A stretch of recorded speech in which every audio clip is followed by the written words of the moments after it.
right, we are live. How are you, Tony? How was your PAX? I'm sorry I didn't get to chat with you. I went looking for you a couple times on that Sunday, but I was kind of burnt. And when I didn't see you, I think my body was like, he's not around. Let's go home. My spirit is willing, later. but my flesh has been at PAX for too long. Yeah. Good. We had a great PAX. We're still kind of recovering from it. Organizationally, it was phenomenal. Though we had a couple booths. We shared space with the folks from Stockholm Cartel, Johan Pella. We're there, which was super exciting. We had Cassie Mothwin, who won an award for Rising Star Designer. In the booth, we had stuff from MythWorks, and Ray was running around running their games all weekend long. Richard Ruane, and then a bunch of the folks who we helped get their games out into the world. Talked a lot about Zen Club, talked a lot about upcoming projects, ran a lot of games. It was a lot of what we wanted it to be as we continue to kind of grow and expand what we're doing here at Plus One. Did you find it was, I felt like there were more people. I don't know. I'm not in a spot where they release numbers or whatnot, or I'm not paying attention to it. Did it they feel like don't release numbers okay, for they PAX? don't. It's like okay. it's a very haughty thing where they're like, we don't believe in releasing numbers, but trust us. Here's what we'll tell you. Did it feel like there were more people than last year? It was insanely. It felt like it was double the size. And I have to say, like, I went to a singular PAX before everything shut down, and it was not as big as this one was. They are saying that it is now the second largest tabletop convention in North America. All of our numbers would agree with that. So like would be Gen Con would be number one. Is that Gen Con would be number one, yeah, in the world. And so I'm assuming that like Essen and some other ones may be larger than PAX currently. Ones that do release their numbers. But no, it felt slammed the entire time we were in there, and in a great way. We worked a lot with the Games on Demand folks this year who run RPGs all weekend long at PAX and a few other major events. Great team. Shout out to Brian and his crew and their crew over there. They set almost 1,000 players over the course of the weekend at hundreds of games, which was just huge. And most of those games, like there's certainly 5e and other games making into that. There's a lot of OSR. There's a lot of story game stuff happening. Limithron, Pirate Borg had their own room. We saw a lot of folks do really cool things. So it's really great to see more people not just coming to the event, but actually sitting down and playing new games. And so that I think for me, one of the big takeaways, even though we only had a small part of it, was just seeing some of the numbers Brian put out, because Games on Demand does put out numbers, and just seeing kind of how many people got a chance to play a game through that program for the first time. Have they done any kind of analysis? What game was coming up and say the most popular of the, say, non-Paizo Wizards kind of games? That's a great question. I don't know for sure. I think Brian would probably be, Brian's in the Plus One server, so I'm sure it'd be probably happy to curious. Ask. Yeah, curious to see kind of what the sort of rising and falling kind of things are. Was there any experience? Some of that comes from like, it's not like you can show up and ask for whatever game you want, right? So Games on Demand there are games being run on demand, but when you show up, there's going to be two options, and the person who's running it is oftentimes going to be like, hey, here's the one I'm running of the two I said I might run, or I only said I was going to run this one. So a big part of that depends on who is choosing to run things. So I wouldn't be surprised, given that Pirate Borg had its own room and running all weekend long, if that came out really high. I bet you DCC came out high. I bet you Pathfinder came out high. I feel like they had their own area finally, which I was finally like, hey, Paizo's actually back showing some life. So it's been fun to see. Yeah. And other great folks who made their first conference appearance, like Exalted Funeral was there with a couple booths for the first time ever. And it was super great to find, like, Louie and I have got to hang out in person, but Matt and Kristen haven't been there. A lot of the other team members, Dave Hoskins, just some great folks, just getting to see them in person for the first time after working with them for 3 years now was really great. Even though none of us had time to hang out. It was literally like after the event was done, I went and gave Matt and Kristen a hug while we were cleaning up, and I was dropping off some wrap for their pallets because I had extra and they didn't have any.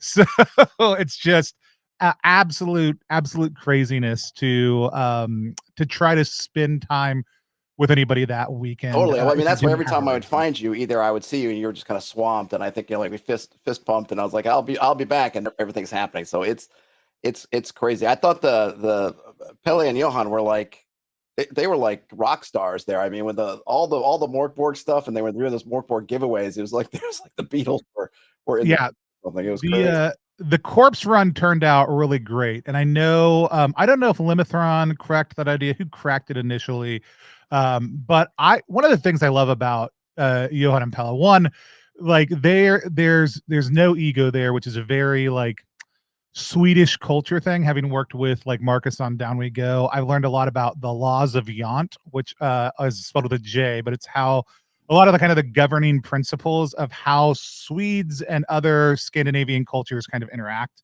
with themselves and with others. And it's stuff that sounds super foreign to Western, especially American ears, like things like "you're no better than anybody else," which we would hear as an insulting thing, but is literally just like, you're also not worse than anybody else. Like everyone, so, but don't put on airs, don't put yourself above other people. And so even knowing that, they are people who are highly sought after, they make themselves super available.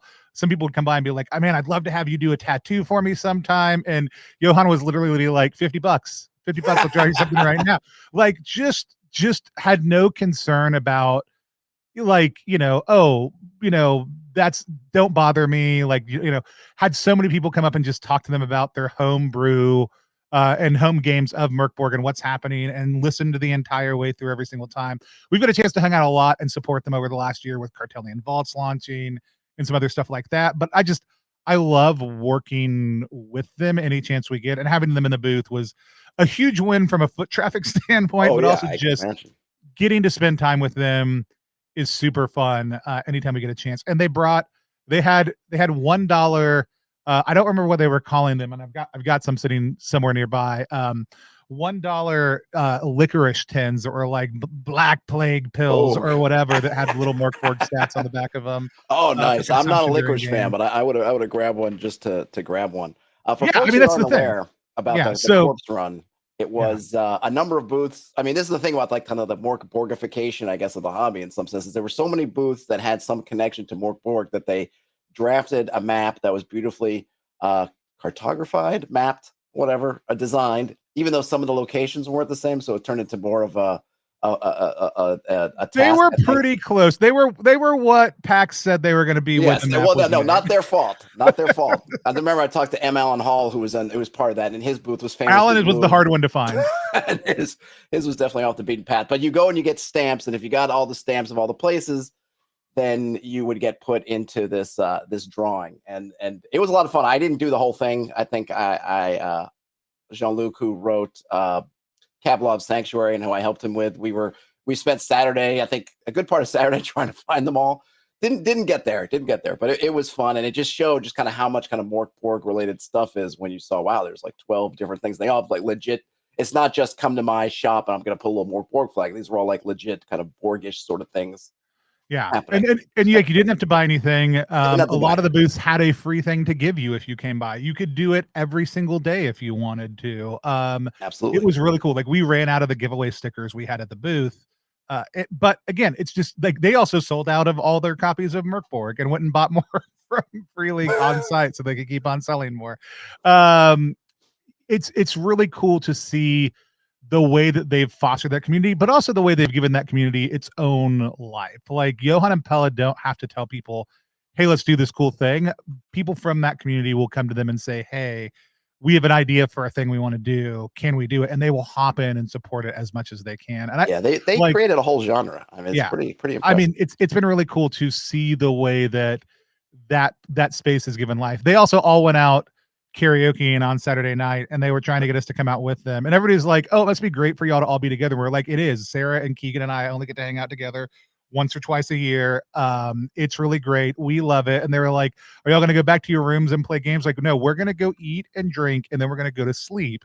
And like at 11 o'clock, we would invariably get texted by somebody. But like on Saturday night, it was Jarrett from Space Penguin who was like, "Hey, EF and the Mor Borg crew, are you coming to the meetup?"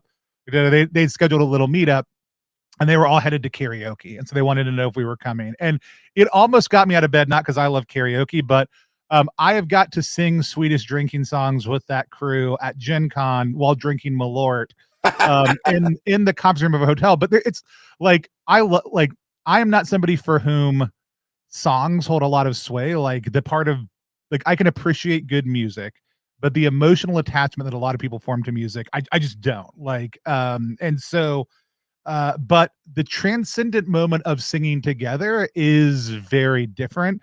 And I will forever regret not seeing Pella and Johan apparently do a whole lot of U2 covers at Oh whatever man, karaoke I bar wish I could have been they there though. went I was to. pretty spent So, on those nights. I would have dragged myself to do it, but that would have been rough. yeah, Any so particular experiences? Did you any game you played or anything that you did I that ran games stood out? and ran the booth the entire weekend. The big thing for us, and this is not meant to be a subtle sales pitch because I don't need to subtly pitch sales. I'm very comfortable doing it directly, but talking to people about Zen Club, being able to share that with people, being able to discover, like, have people discover that, like, hey, there's a process for supporting emerging creators, discovering new games, getting a curated experience every single month, creating more sustainability within the creative scene for story game and adventure game designers was really great. And so, like, getting a chance to connect with a lot of people who really got the vision for that was huge. But I got to be on two panels also. One was like a rapid fire, it was set up by like the beggars community, right? So I'm begging you to play another RPG. And it was me, Jay Dragon, Irene, and a bunch of other great folks. And people could come in and basically pitch, here's the campaign I want to run. What system should I be running in it, Well, that right? sounds Running like it in. fun. And so, and I brought in prizes to give people, if they got up and asked us a question, which there were plenty of people who were going to anyways. But if they stumped us, they got both prizes. It was a lot of fun and a great night. But I was on a panel that was called "Bless Your Heart," Southern growing up Southern and narrative TTRPG design.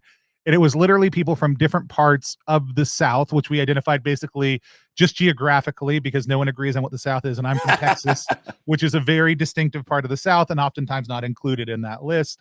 Um, and I was a fill-in on that one. And I was happy to be a fill-in because when I originally had applied, I was glad they were prioritizing voices of color and diverse voices. And if you looked up my picture in the dictionary, or if you looked up the patriarchy in the dictionary, my picture could easily fit in right next to it. I'm cis, I'm straight, I'm white, I'm religious, and I was very happy to be a backup for it, but I got pulled onto it because somebody backed out, and it was great. It was a great panel. Lynn Kodega shared some really great things about Appalachia, growing up there, the spirit of what comes out of that. We talked about food.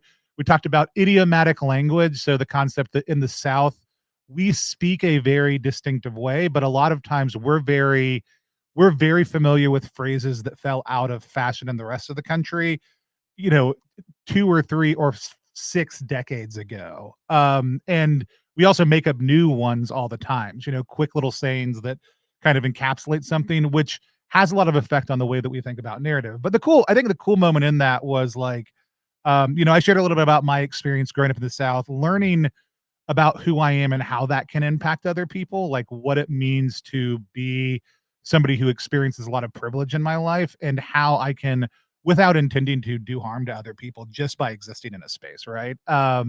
And that's not, and if you don't vibe with that, that's cool. Like your lived experience is your lived experience. Like I have experienced having accidentally done that to people, not realizing it. So I'm very, very conscious of it.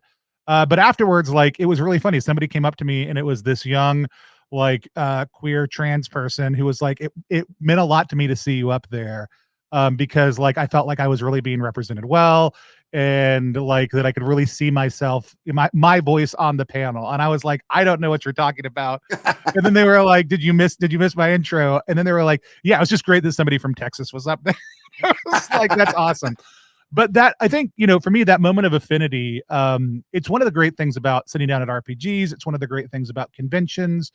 You meet people who you look at in their eyes for the first time, and you have a moment of, oh, you also, right? That we connect over our love of a game, or our love of play, or our love of an industry or content creation, or the fact that we're both from Texas. And the differences in that moment get to fall away, and we get to experience a moment of just transcendent engagement with the other person. And that kind of stuff, like, that's my jam, and that's what I love. So, getting to spend time with our team, but also just getting to meet and sit down and talk with emerging creators, players who have real questions about what's happening, talking about the industry that we love and the cultures of play that we want to form. All that stuff is really kind of just what gets me fired up. And so the panels I was on really kind of provided a chance for that. Oh, that's awesome. Yeah, I think that's my cousin, because he's now been coming to these cons now too.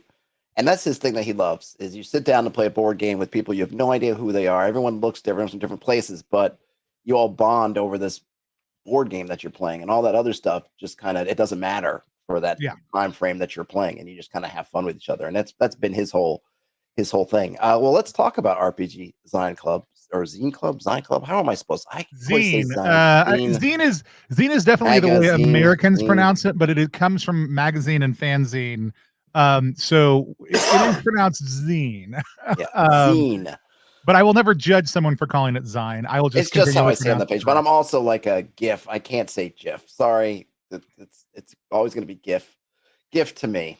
So let's get about it. So what was the impetus? Or I guess, do you want to explain what the Zine Club is, and then you can go into the origins? And so you can go check it out. The website is now like a month and a half out of date, which is tremendously out of date considering it was from launch. I need to go back and grab some pictures off, update some things, but essentially, if you go to rpgzine.club, you can check all this information out. But every single month, our vision has always been to be releasing 2 to 3 titles. Not that we are designing 2 to 3 titles, but that we are releasing 2 to 3 titles out into the world. There are other people who release way more than that every month. Some distributors and publishers who put out a whole lot more RPGs. We really wanted to focus down on one kind of story game, one kind of adventure game, which, you know, we can break into those terms a little bit because they're certainly contrived. And then just one title we were really excited about, right? Whether that was our own project or somebody else's. And so we started looking around at the number of games that we get to play that are on itch or in playtest, that are having to go through crowdfunding. And crowdfunding is a great tool, but it does a lot of really weird things to all of us that we don't think are especially healthy. It's also really hard. There's also a lot of places in the world where amazing games are getting made that don't have access to any kind of crowdfunding platform. So, you know, we started thinking a little bit more intentionally about what would it look like to have something that made more sustainability, and was more accessible to more creators, that we could do within kind of our ecosystem as a brand that kind of, you know, reviews games and publishes games and helps professionally coach other people and support other people who are getting their games out there. You know, what could we do to kind of merge all the things that we're wanting to do? So Zine Club is really kind of the full articulation of what Plus One wants to be doing, is finding a couple creators every single month whose products we love, and then finding a really sustainable way to help those games get onto as many tables and into as many hands as possible, and create a community of play and discussion around those games, to create a place for critical conversation all the time, like building better equity for the creators we're supporting, because we don't want to just be building our platform. We want to be building awareness of who those creators actually are, and what they're up to, and what they're all about. So if you get a game you love, you're like, what else has this designer done? That information has already been kind of pushed to the forefront for you, so you can go find the other stuff that they've done. So we put out one story game each month, which is a game that focuses either on narrative or character. That might be like, you know, Powered by the Apocalypse, Belonging Outside Belonging. It might be a bespoke system, but typically something where most of the mechanics and most of the focus of play are going to be on story or narrative or character focus. The other type of game we put out every single month is adventure. So those types of games are going to be focused on exploration, or they're going to be focused on going on an adventure, exploring a dungeon, the emergent narrative of the world. And we kind of define them by those two things, even though every RPG is a story game, and a lot of RPGs can be used to do adventures. That's kind of how we broke. At some point, it's nice to pick something and categorize. So, yeah, at some point, you just got to say this is what the things are, right? And so adventure games are like Our House System, Down We Go, Mor Borg, Mothership, Through the Void, Karen, other kind of classic OSR and adventure systems. But there's also bespoke stuff that comes out in there. if you got some systems that'll lean over both of those things, like Trophy does adventure really well, but can also be used to do really cool narrative character stuff too. So it's not cut and fast by systems. We kind of look at what is the tone of this game, what is it doing, and they're going to be 20 to 48 pages, and we put it each out each month. We help with art, we help with layout, we help with editing, whatever the designer needs to get it ready to go, and then we send them out to all of the people who have signed up to be a member of the club.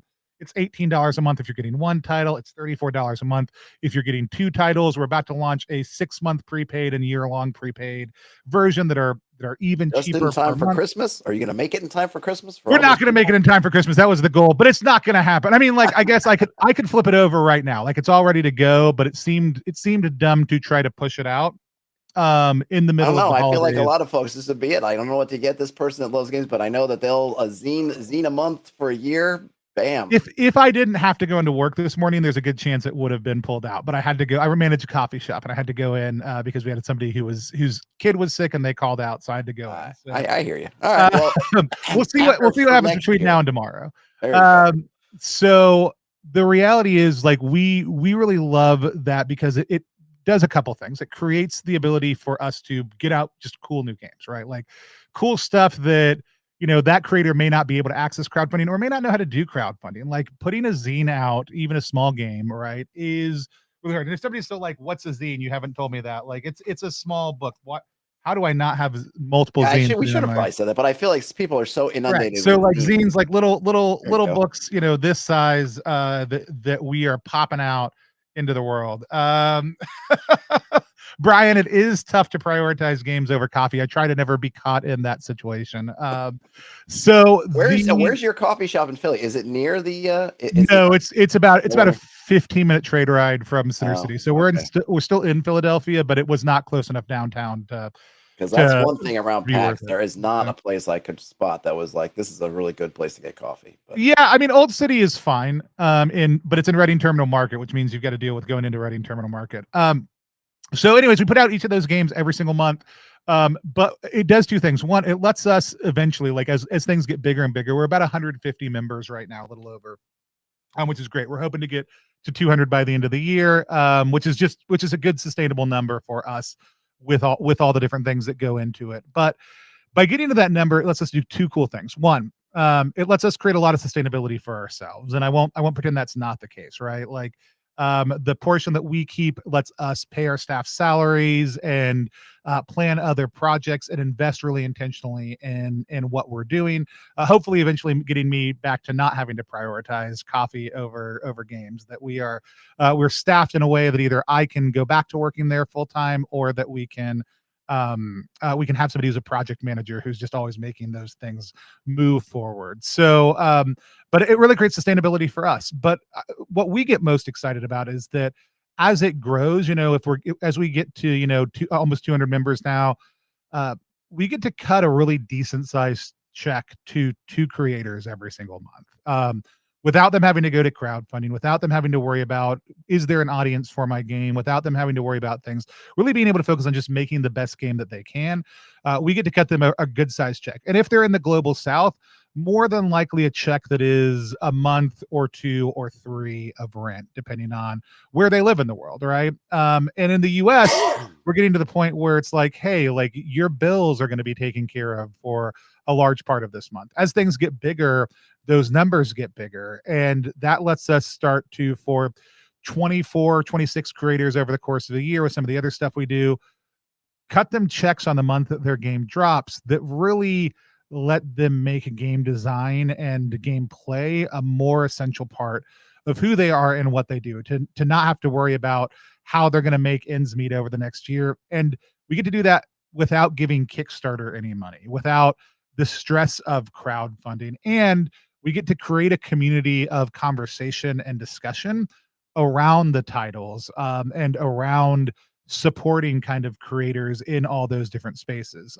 We're really intentional about who we curate, right? Like that was going to be my next question. Yeah, there is like the kind of the diversity, inclusion, and equity components, which if it's not your jam, then it's not the program for you. Like, we're committed to that 75% of our voices come from a diverse background, but that could be racial, cultural, class, any type of diversity. Like we look at diversity comprehensively, and there's still plenty of space for white bearded men like me to be able to put titles into that space. But the reality is there's a lot of underserved pockets of our community that are doing really amazing game design. You look at some of the tremendous work like Thousand Islands, which unfortunately won't be seeing more of those. Pour a little out Yeah, for us. out of Southeast Asia. We look at the LATAM RPG scene out of Brazil, right? We look at all these tremendous creators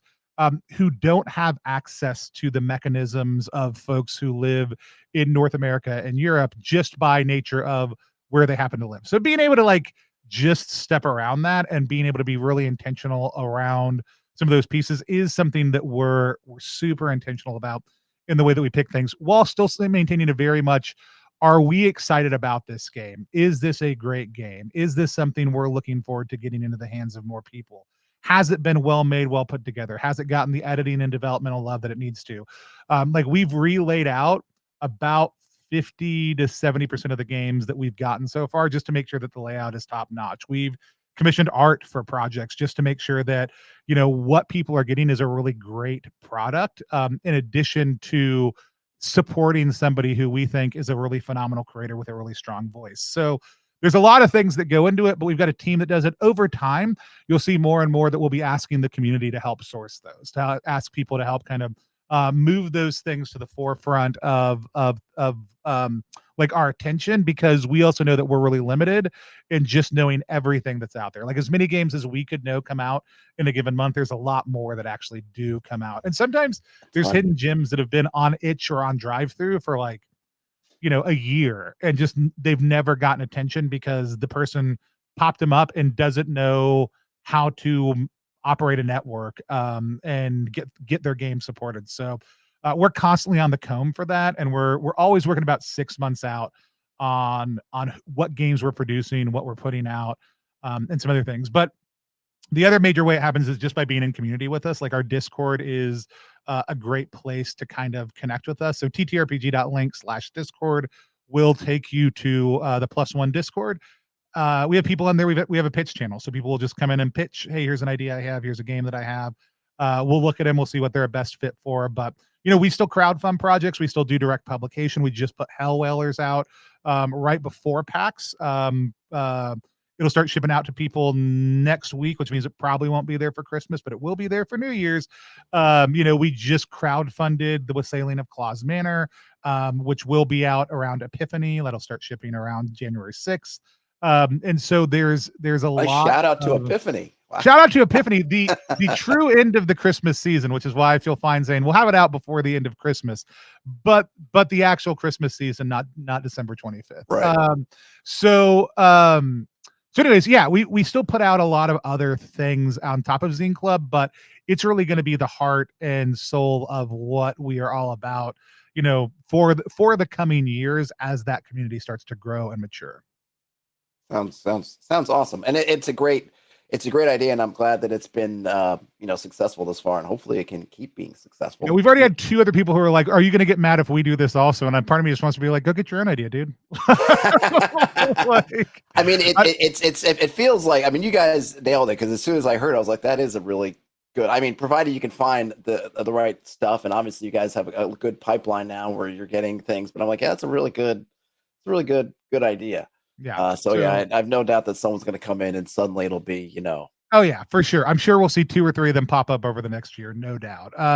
Which is great, because there are more than enough games if that's what people want to do. Like I would much rather see people be like, I am subscribed to a zine club of any kind, than being like, oh, I have to continually go to Kickstarter every single time we want to make things happen. Because I think what we didn't touch on, like what Kickstarter has, I think, especially done is, so we all get excited when a project is funding. And we're all excited to see it fund, and we're excited to see how high the stretch goals go. And then it funds, and then a year or 6 months, a year, 2 years later, that game shows up at our house, and we're no longer excited about it. But that is when you can finally is really excited to see people start doing so, but it just kind of goes in the pile. So we've kind of replaced the release moment with the funding moment. Yeah. And that is the thing I think is kind of the most difficult to see have happened with the rise of crowdfunding, which again can be a great tool. No, it can't be, but there's also this kind of fetishization, I think, of a lot of things with like the way books, and look, it's amazing. I think one thing I saw at PAX was everybody's able to put out these gorgeous books that a few years ago I would have imagined only the big publishers could really put out. Yeah. But it just becomes more and more about all this stuff. And at the end, it's kind of like the actual game sort of gets buried underneath. Look, it's in an ebony box and it comes with ribbons and it's got gold foil. And it's like, well, it's all very nice, but at the end of it, does that stuff matter? Are we losing sight of what we're actually buying here? Because we're not buying the box, we're not buying the foil, we're not buying the ribbons, we're buying this hopefully good game that's underneath all the glitz. Right. And I like, don't get me wrong, I'm a hoarder. I love physical stuff. I just got my super top level of Exquisite Crime from Sin and Banana that they funded last year. And I've taken it 2 or 3 places to try to play it, and everybody's like, this is a really cool box and setup, and then like it doesn't get played. Not that it won't, it just hasn't yet. And so that's, I think, one of the most challenging things for me. Totally. Oh, I am speaking as someone who buys all kinds of stuff and hoards it. So I like the fancy and premium version, but I want to play the game. Yeah, and to your point, not having to wait, however many years, which I know as someone who's still struggling to finish my own thing, I'm totally there. But yeah. Why don't we get to Down We Go? So tell me about Down We Go. Yeah, so for folks who don't know, Down We Go is kind of our house old school system. We had a creator, Marcus Linder, it's in the Minimalist RPG group over on Facebook, and this is in late 2019, early 2020. Like, posted this 1-page game called Down We Go, and I was like, this is really great. Like, they were like, I wanted to fit everything on one A5 page, and it did some really cool stuff, like combining stat and class into these 4 different concepts called role, which are like sneaky, bloodthirsty, mystic, holy, right? So you take levels in those, and it kind of combines the 2 concepts of stat and class. Classic D20 mechanics. There was kind of this D6 mechanic for anything that didn't fit cleanly into that has evolved into something a little bit bigger called the luck roll over time. And I was like, hey, why don't you just come on stream and play this? Marcus came on with a couple other creators, played it. I was like, this is great. I love this. If you put like another 2 pages of like dungeon together, and he's like, oh yeah, I actually did a dungeon, and he sent it to me when I said that, and it was this really cool like, hey, there's 4 different ways you can do this one dungeon. There's these different adjectives you could roll. So you're going to go to the tomb, but it might be shrouded, it might be infected, it might be glowing, it might be flooded, right? Which created this immediate like, oh, this is a living space. Like, you can go back to the tomb multiple times and different things will have happened, because after you've cleared it out one time, you don't know what's going to happen there next. So it's taking some really kind of classic OSR concepts and baking them in this hyper minimalist, really interesting way. And so I was like, cool. Well, so you've got a couple dungeons, but could you do like some basic like town mechanics? And if you did that, we could probably put together like a 20-page zine and, put it out, and it'd be great. And so just started playing it that summer. Marcus, about a month after I had said that, sent me back 12 pages of city rules with this city that also changed and moved and did different things as you traveled around it, and had these really cool kind of complex ways that it interacted, and was essentially very much a living space. And it immediately started creating some vibes beyond just, okay, like this is an old school setting too. You created a really functional living world in a very simple, core rules are 1 page. Players only need to know what's on this 1 page. Dungeons that are 1 spread that can be used multiple times. A city that every time you leave and come back, things are a little bit different. It immediately started creating this very lived experience of play, and it took the emergent narrative quality of OSR stuff and just put it right in the forefront. And so I was like, let's start developing this out. Let's make it like a 56-page book. Let's go to crowdfunding. Let's see what we can do. And we started bringing in some other voices to contribute. Factions help develop events. The goal was like, our design principles, which we have a full creator kit. It's an open system. Folks can go tinker in an hour they want. asked folks to really kind of build on that core D20, D6 concept, look at some of what we were doing. So like events that happen in the world, you kind of brew up some of the specifics as a table.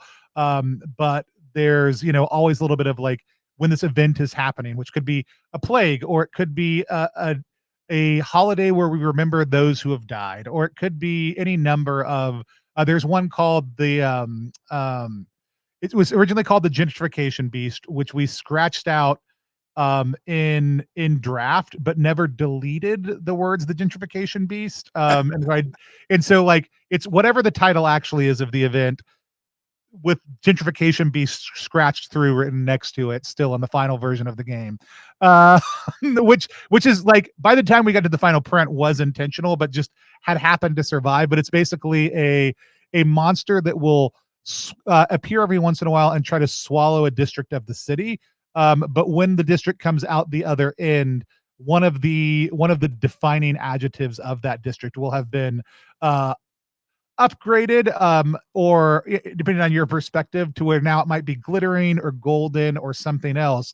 But it's more expensive to live there there, and it changes the way that you can interact with that space. So we added holding rules, we added a bunch of other stuff, overland travel, hexes. It ended up being an almost 80-page final version of the book that we popped out, and we've seen people start to hack in and play around in and run games in.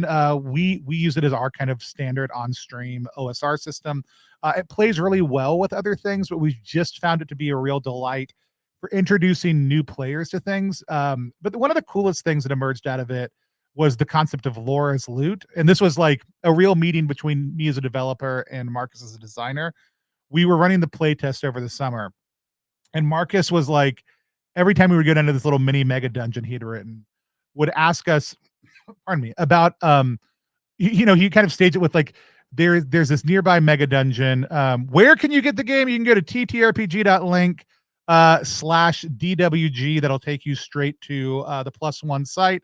I think if you want cheaper shipping right now, Unpaxed, UNPAX ED is a discount code you can use to get reduced shipping right now also too, on anything you order there. But there's digital also too, if you want it. That was for anybody who couldn't come to PAX who wanted to buy things while we were there. So yeah, you can get it at ttrpg.link /DWG. But Marcus started asking us questions because he's like, there's this party that went down into this mega dungeon and was never heard from again, but there's legends about them that kind of still echo around the land. And so at the beginning of every adventure would ask one of us a question about a member of that party. And then as we were digging through the depths, we would find their dead bodies. And every single time, the loot on the dead body would be something from the legend we had described about that person. Cool. And I was like, and so I asked Marcus after I realized this, is that how you want the game to work? Like, and he goes, oh yeah, I think so. And I go, okay, great. That's not written down anywhere. So part of my job was to figure out what that looks like. So the way Lore's Loot works now is, rather than rumors being a thing where you tell a player, hey, here's what your character's heard, maybe it's true, maybe it's false, right? You ask the players, what have your character heard about XYZ, right? And there's a specific question that you'll ask them. So it could be, if you're going to the tomb, what juicy family secret lays buried here, right? You're going to ask them that question. They're going to answer it. You're going to roll a d6 on a 3-4. It's probably about what they've heard, right? If it's a 5-6, it's going to be a little bit better. If it's a 2, it's going to be worse. If it's a 1, it's going to be absolutely horrible. But you're always going to take what they've heard and you're going to implant something that is the reason they've heard that into the dungeon. So like one time I rolled a 1 when somebody told me that they had heard that the watcher of this tower, right, was going to the watcher's tower, was a ranger who kind of watched over the countryside in that area, and that they had a magical eye that they could use to send out around the forest to see what was happening from their tower, and they would be able to see around it without having to necessarily go out. I was like, which is great. And then I rolled a 1. And so I was like, there is either going to be a magical eye or something watching them in the forest.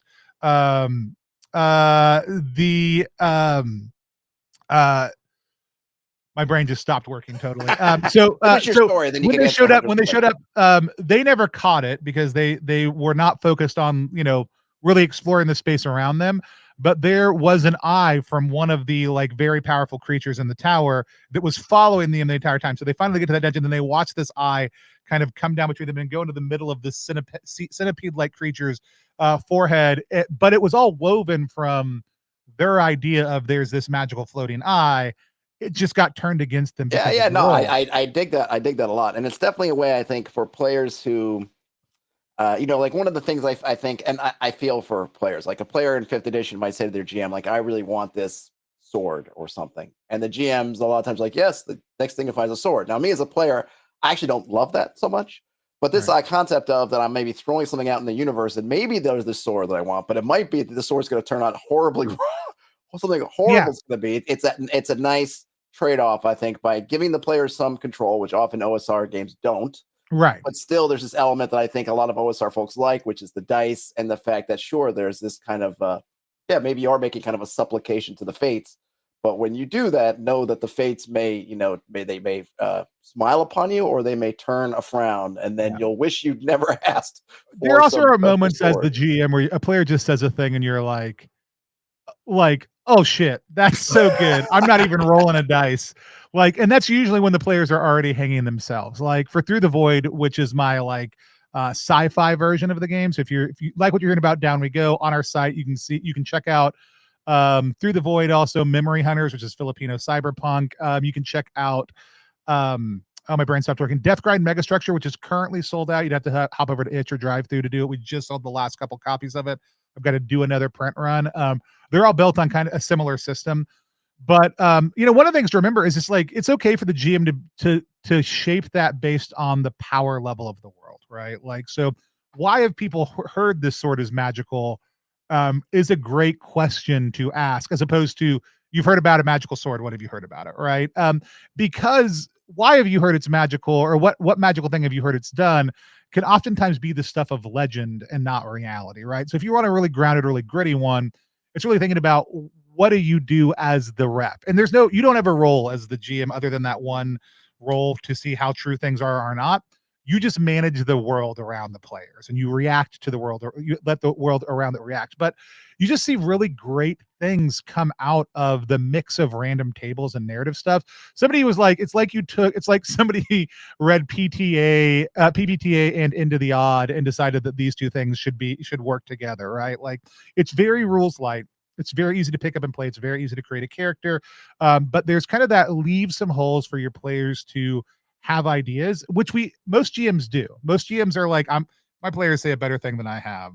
We're going to go that direction now, right? I think it's taken that thing, which oftentimes is implicit, and made it something explicit. Right? Because the other big thing about the OSR is the emergent narrative, right? This is a thing that oftentimes happens over the course of 3 or 5 or 10 or 20 play sessions in old school games, because a player is going to fixate on things and make choices and keep on bringing the thing they're interested in back to the forefront. And then eventually that's kind of rewarded by it breaking through into the plot of the game, right? And we can look back at Blackmore and see some of this happening, right? Some of the very early stages of old school play, and we can see it evolving in the OSR community also too during the G+ era, especially with Dungeon Worlds and some of the PBTA play style coming into those more kind of traditional old school systems, and how those things interface with each other. And what we just said was the emergent narrative part of OSR is actually an important function.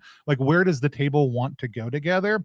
That we just wanted to front load that. So Laura's Loot really kind of let us find a way to say, rather than waiting for the payoff 5 to 10 sessions later, let's make that payoff happen immediately. It also gives people who have only ever played story games something that really hooks their excitement about it.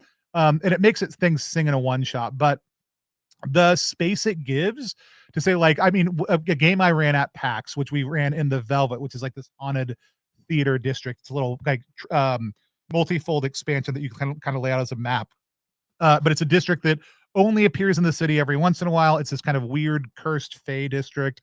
You can go to a play there, right? You've got tickets to it for some reason, but somebody said that they had heard that the theater was shut down because these evil cultists had taken it over. Well, the adjective that we had rolled, which was decadent, randomly, also had that there were cultists at the theater. So they didn't know this. Like, they had no idea that's what they were about to get into.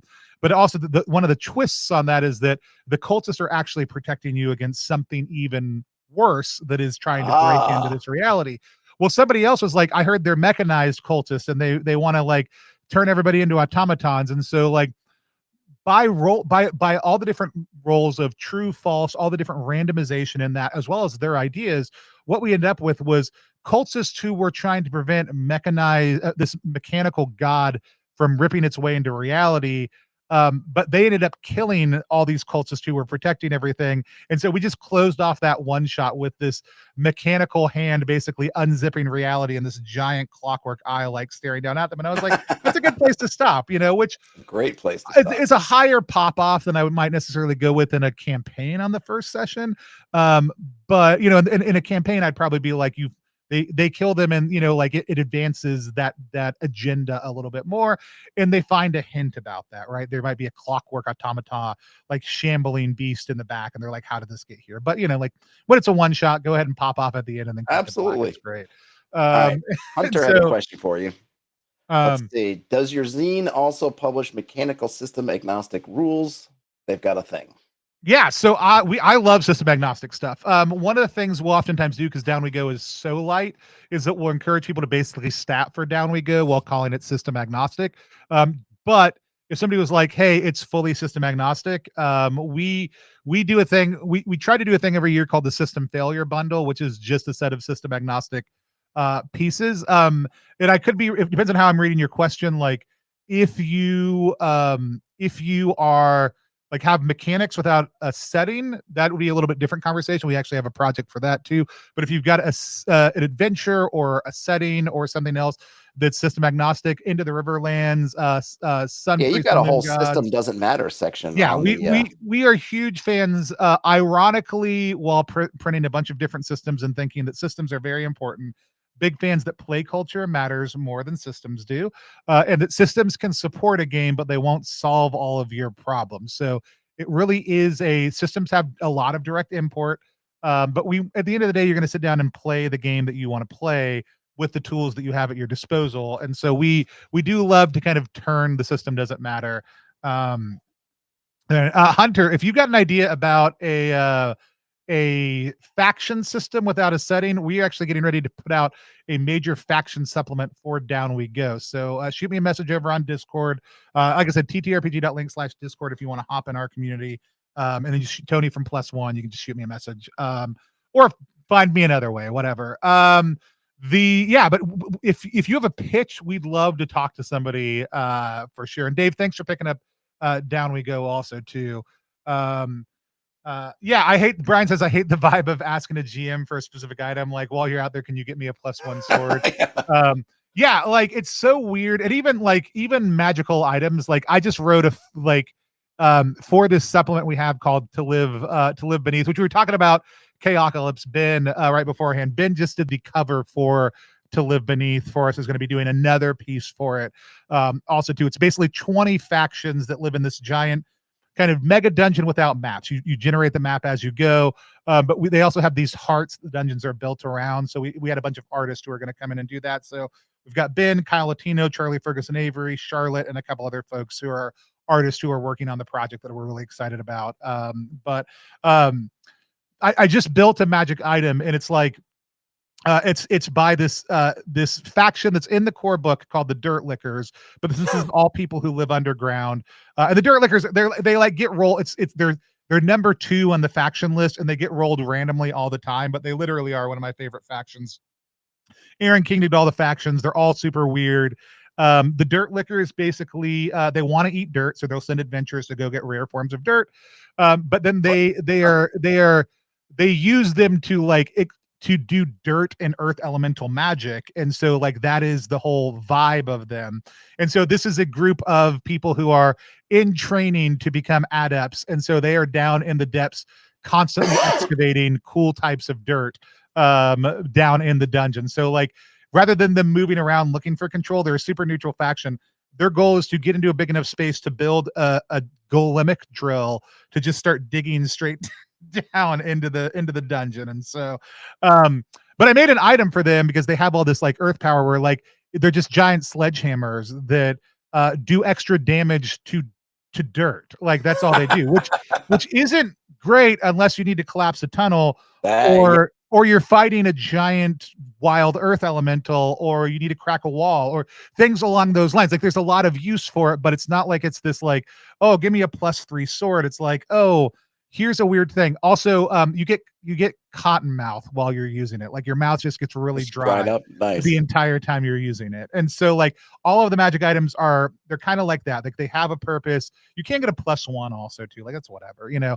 But they all have a quirk also too. Like anytime something does something, it also has something else that makes it a little obnoxious to use. But yeah, Ben asked, yeah, Deathgrind Megastructure did have a print run. We did 100 copies last summer, and we just sold through the last 3 at PAX. And so now I've got to probably go print 200 more of them because it's a really great. What's the elevator pitch on that one? Deathgrind Megastructure is a Blame-inspired RPG. Blame is a manga that has a Netflix show that kind of explores the same world, but it's very different narratively.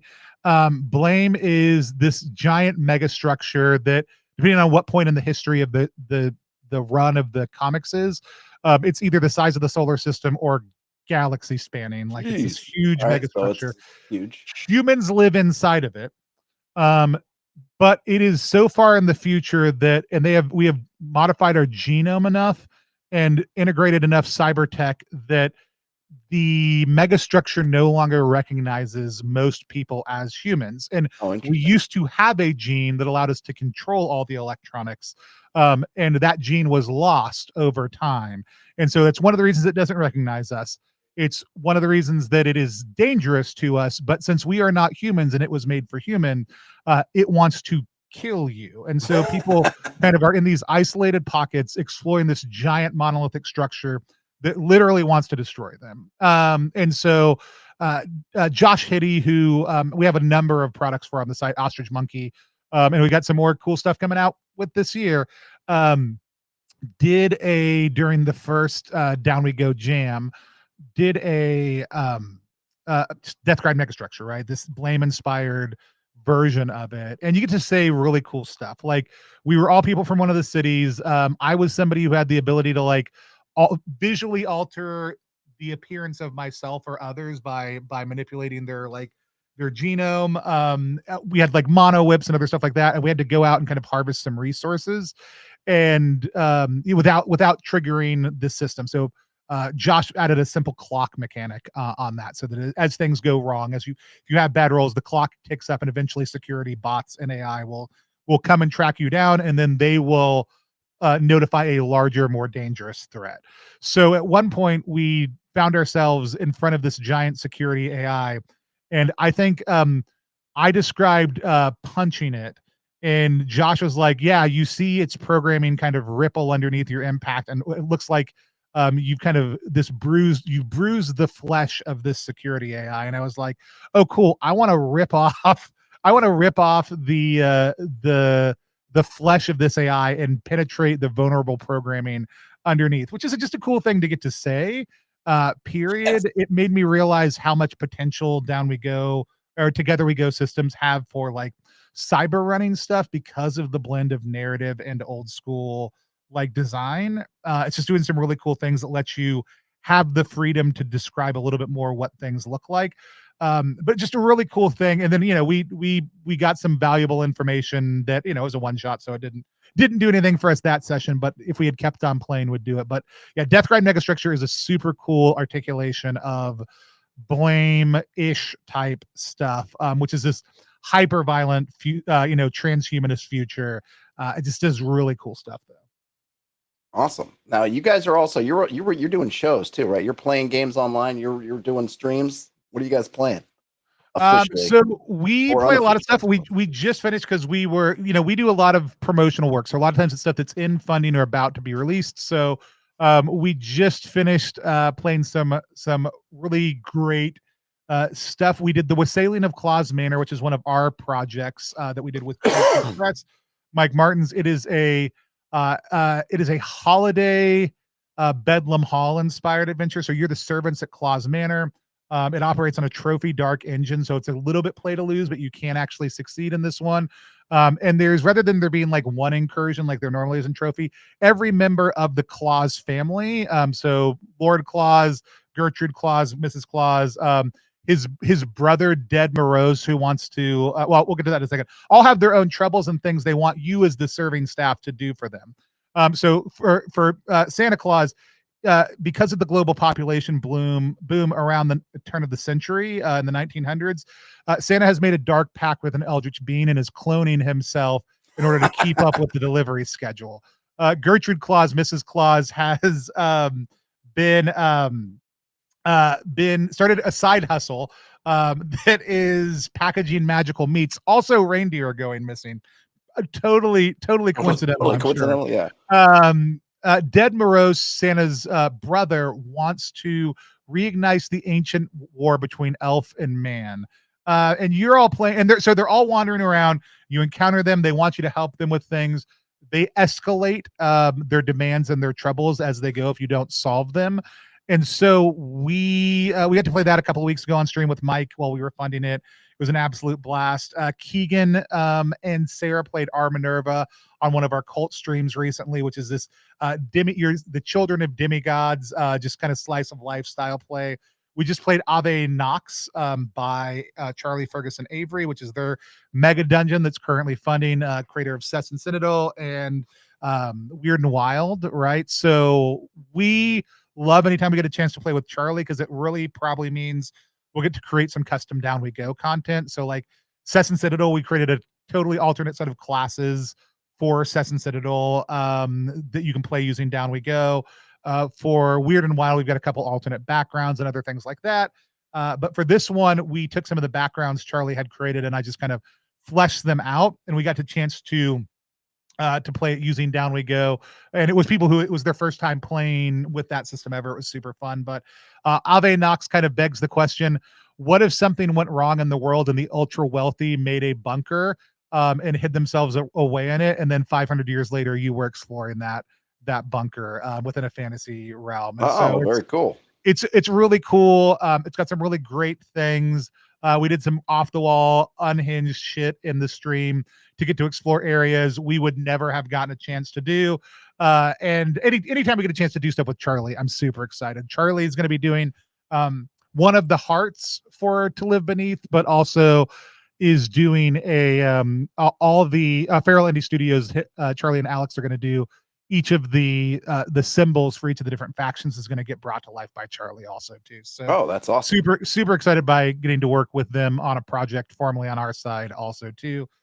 Then this Friday we're playing Die Grave Robber Die, which is this month's adventure release for Zen Club. So we've got Michael Van Vliet, also known as Signal Station, who did Devil Aim High, which was on Fear of the Black Dragon as far as, review a little while ago, but came out and sold out. You can't buy copies anymore. We're talking about a reprint of that for the future. But Die Grave Robber Die, you are playing as grave robbers who are stealing bodies from a cemetery, but all the bodies are missing. The people come upon you and start blaming you for all the bodies missing. And you have to go to a nearby castle in a very Frankenstein-like adventure to explore that. Michael is not only just a tremendous writer and designer. I've watched Michael GM a number of things, and watching how good Michael is at getting the party to turn inward and talk to itself about all their weird different feelings about, like, not saying like now turn and talk to it, but every time I watch Michael run a game, there's a point at which for probably 15 or 20 minutes he will sit back and say nothing while the party argues amongst itself, right? Like the writing that he does, the way that he presents things really puts the spotlight onto the moment of play, to the point where the players will start having these intensive conversations about the situation in front of them and how they all feel about it before diving back into all the weird things that Michael has created. So really great moment really great ability to like take command of a moment, insert themselves in really clearly as a GM, and then pull back and let the players kind of take over, and manages that better than almost anybody I've ever seen. But their writing is just so good. I love their dungeon design, and their narrative design is just so tremendous. So we're playing that on Friday. We got a bunch of different things. We have, in all honesty, too many things coming up. So we've got over the next couple of weeks, I've got a call later today.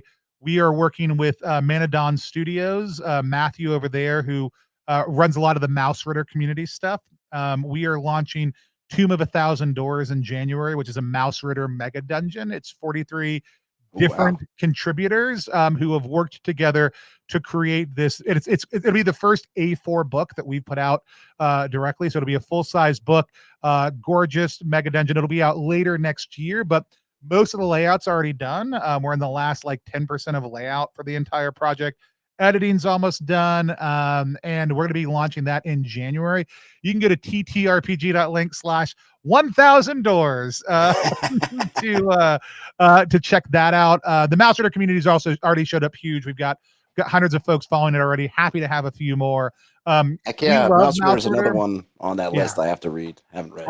We're hoping to unlock. We've got a GM screen that's going to come with it, which will be the first Mouse Ritter GM screen, I'm pretty sure. But we're also looking. One of our stretch goals is, which we don't have a ton of, is some custom cards. So like the inventory cards that you get to do for Mouse Ritter, we actually want to print some of those out for one of the stretch goals also too.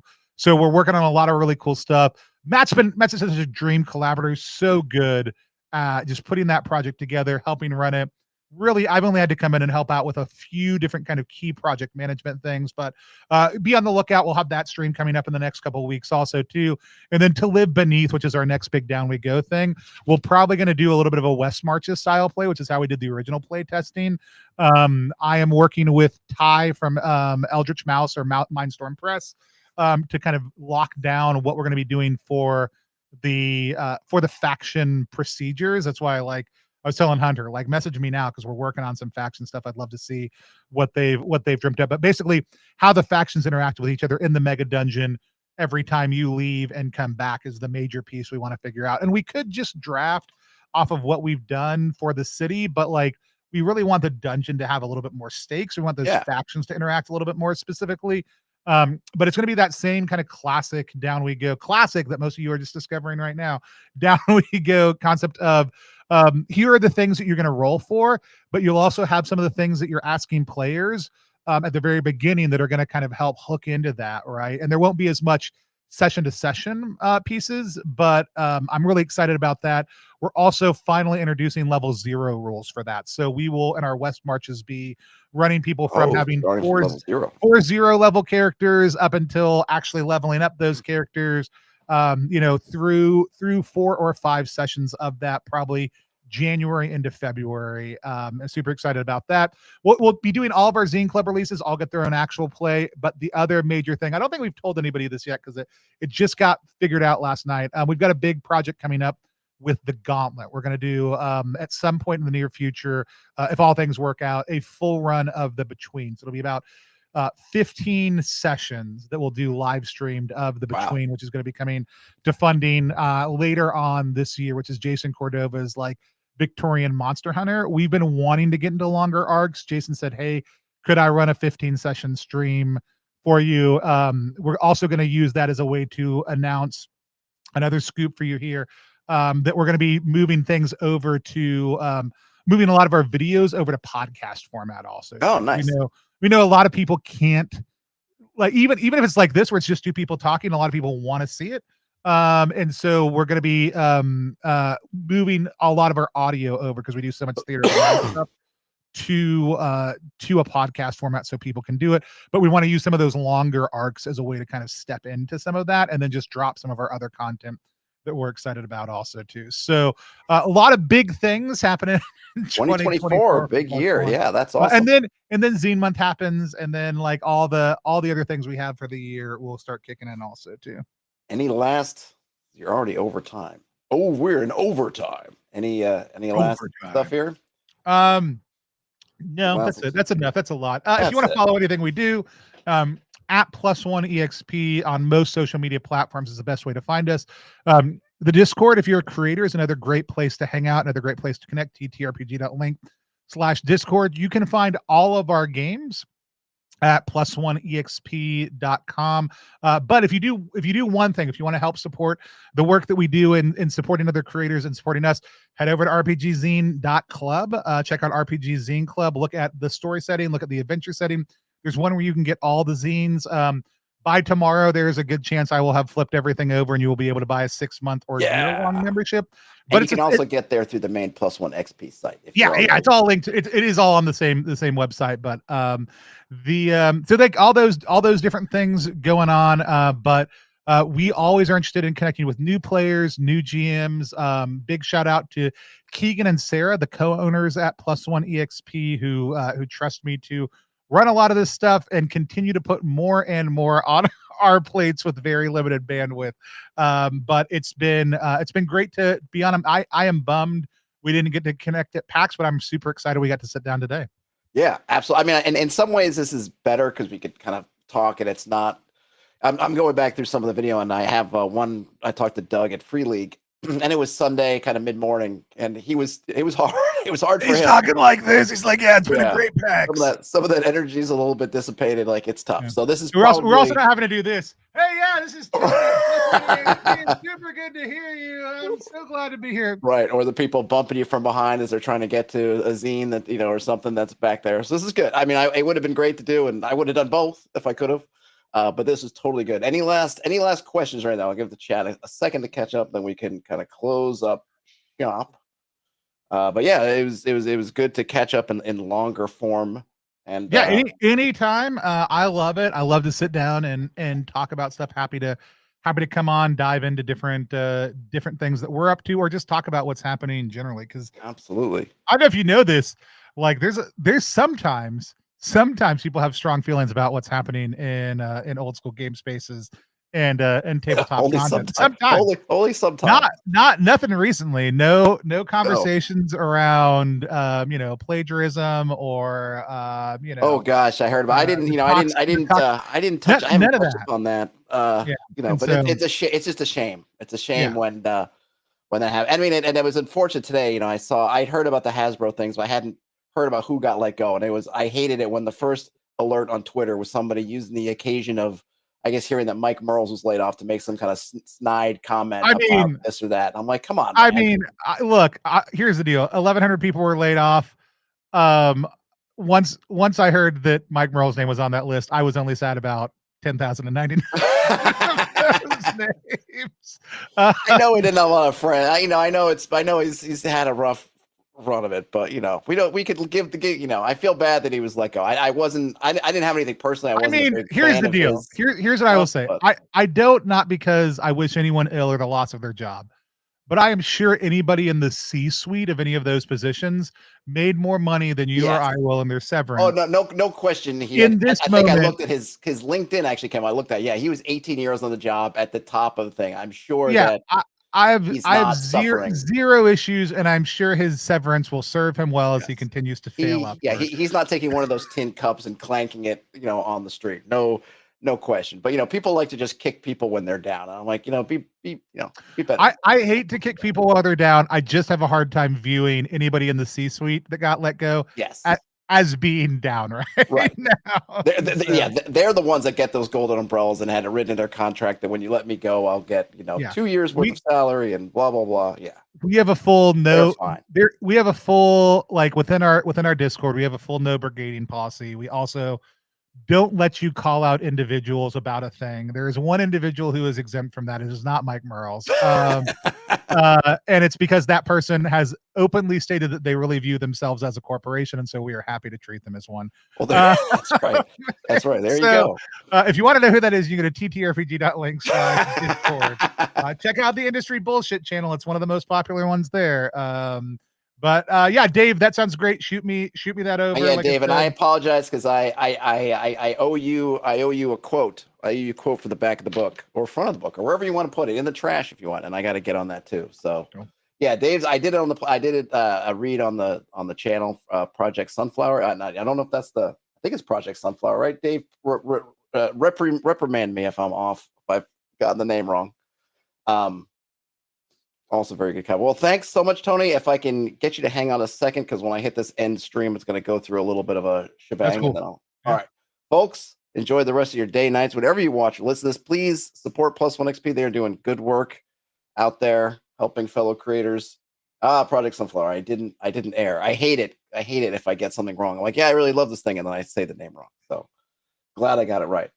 All right, guys, and I'll be back tomorrow. Should be with another one, and if you're around at about the same time, it'll be with talking to the guy behind the or person behind the new second edition of this Hex Roll beta web app for making like solo play, like generating whole hex areas at once. So that should be fun. Oh, that sounds cool. Because I fumbled around with it the other day, and he reached out or he commented. And I said, "Hey, could you give me a walkthrough? That might help a lot of folks who might find it frustrating when I'm getting everything wrong." So they're going to help me walk through the whole spiel. But all right, folks, game on, and we'll talk to you later.